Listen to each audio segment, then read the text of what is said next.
Bonjour, aujourd'hui c'est le 10 mars. Bienvenue à notre méditation sur la grâce. Nous allons lire donc dans Jacques, chapitre 1, verset 17. Tout bienfait et tout don parfait viennent d'en haut. Ils descendent du Père des Lumières, en qui il n'y a ni changement ni l'ombre d'une variation. Jacques, donc, il est en train d'écrire à des chrétiens d'origine juive. Nous pensons des disciples du Christ d'origine juive, comme ils étaient tous au départ, parce qu'il a une grande persécution. Et ses frères et ses sœurs sont donc en dispersion, et on souffre quand on est en dispersion et quand on est persécuté. Mais il dit dans le verset 16, « Ne vous y trompez pas, mes frères et sœurs bien-aimés. » Pourquoi? Parce qu'on a la tendance à penser que quand on est dans une tribulation, passant par une tempête, par un temps difficile, nous pouvons penser que Dieu n'est plus là avec nous. Il nous a abandonnés. Mais il est en train de dire, ne vous y trompez pas. Tout don parfait vient d'en haut, vient de Dieu.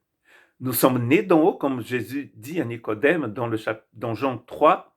Il dit qu'il faut que nous soyons nés d'en haut. Et Paul, en écrivant aux Colossiens, dit que nous devons chercher les choses d'en haut. Et ici, il dit que tout don parfait vient d'en haut, c'est-à-dire vient de Dieu, du Père des Lumières. Il n'y a pas de ténèbres en Dieu. Et Dieu ne change pas.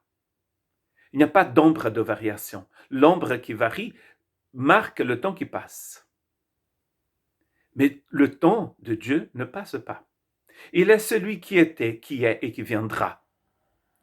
Apocalypse le dit d'ailleurs du Christ.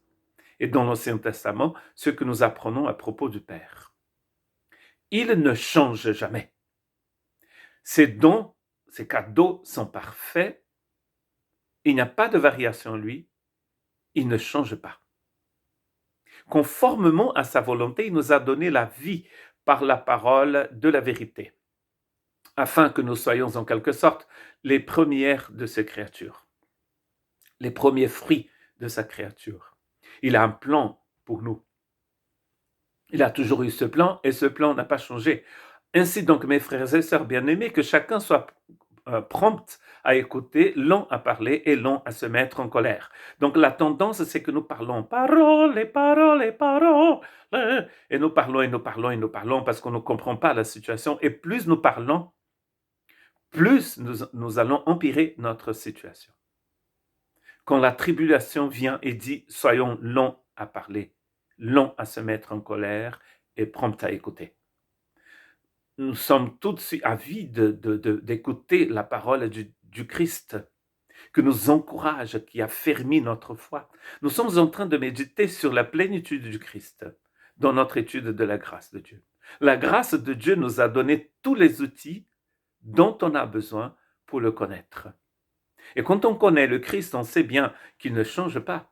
C'est vrai que nous sommes dans une situation difficile, mais Jacques commence son épître en disant que la tribulation produit la persévérance. Quand la tribulation vient, nous pouvons grandir en persévérance. Nous allons grandir dans notre confiance dans le Seigneur parce que nous constatons dans notre cœur, dans notre esprit, que le Seigneur n'a pas changé. Les circonstances changent, tout passe. Vous-même, vous changez. Regardez, quand je me vois sur cette caméra, je vois que j'ai changé. La couleur de mes cheveux ont changé, ma peau change, tout change avec le temps. Dieu ne change pas. Dieu reste toujours et il restera toujours le même. Donc, il ne sert à rien de se mettre en colère. Et dit ici, car la colère de l'homme n'accomplit pas la justice de Dieu. La colère de l'homme ne produit pas la justice de Dieu. Dieu vit, respire, marche, agit en justice, toujours de la même manière, sans changement. Et nous pensons que par notre colère, par notre façon de parler, nous allons donc accomplir cette justice. Parce que nous connaissons, bien sûr, nous connaissons les situations, les choses mieux que Dieu, nous pensons, n'est-ce pas? Nous savons exactement comment il faut faire. Et nous nous mettons en colère. Alors, il dit, la colère de l'homme ne produit rien, finalement. Elle ne produit pas la justice de Dieu. Elle n'accomplit pas cette justice. Le Christ a déjà accompli cette justice. Et d'ailleurs, Paul nous dit que Christ est devenu notre justice et nous a revêtus d'une robe de justice.